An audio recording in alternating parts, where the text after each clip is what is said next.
Good afternoon from Washington, D.C. This is Congressman Dan Muser, and welcome to my weekly update.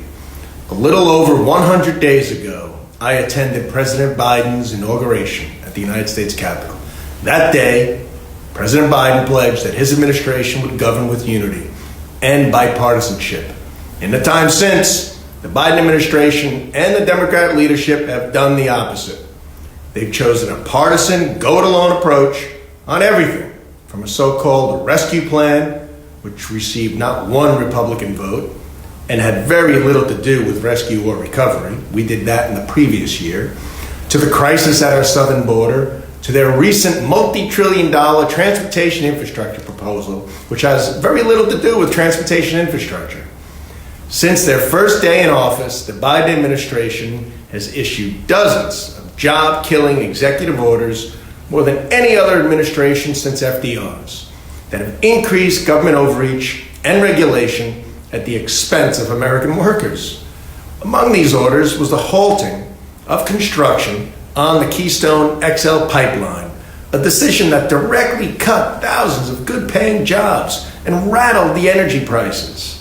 We all see that at the gasoline pump. These unilateral executive orders place progressive priorities above the livelihoods of everyday Americans.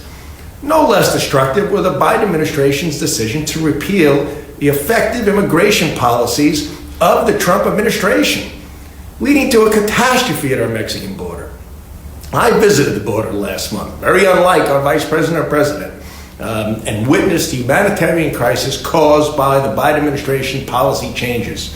This situation was entirely avoidable and must be corrected immediately, and it can be. Speaker Pelosi and Chuck Schumer have demonstrated no inclination towards bipartisanship. In 2020, Congress, in a very bipartisan manner, allocated $3.7 trillion in targeted COVID relief that supported struggling families and businesses, developed vaccines, reinforced our hospitals as we combated the COVID-19. In their first days in office, Democrat leadership pushed through a completely partisan bill totaling nearly $2 trillion, of which less than 10% went towards defeating the virus or vaccinations. This unprecedented level of spending is dangerously excessive, causing inflation as we speak, and has made bringing back to work the number one problem small businesses have faced as they strive to recover. They can't get the workers back.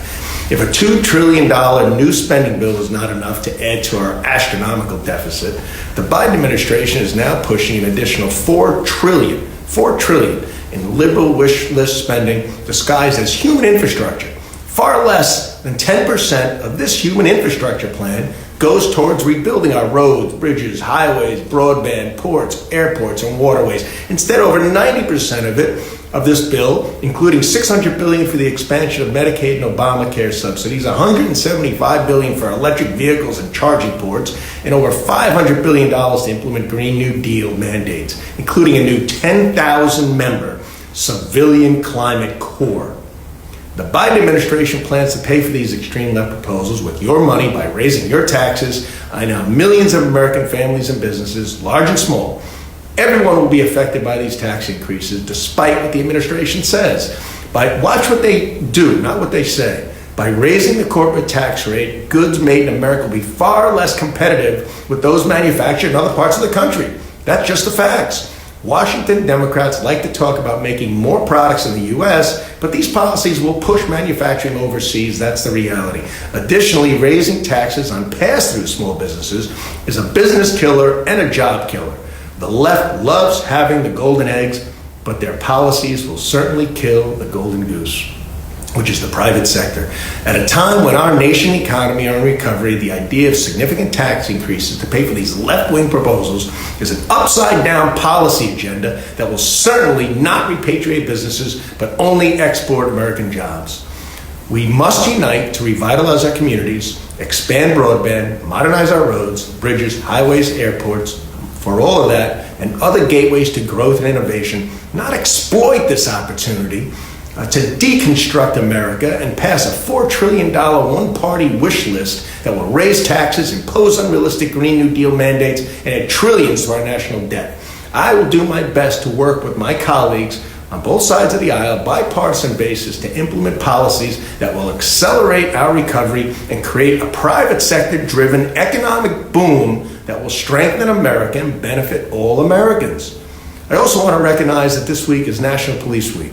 On Tuesday, I was honored to join police officers from Lebanon County at a ceremony organized by Lebanon District Attorney Pierre Hess-Graf, who did a great job honoring officers who have made the ultimate sacrifice in Lebanon County and across America. Also this week, I joined many Republican colleagues in U.S. Capitol Police on a really interesting and fun bike tour that led to the National Law Enforcement Officers Memorial here in Washington, where we honored our nation's fallen police officers.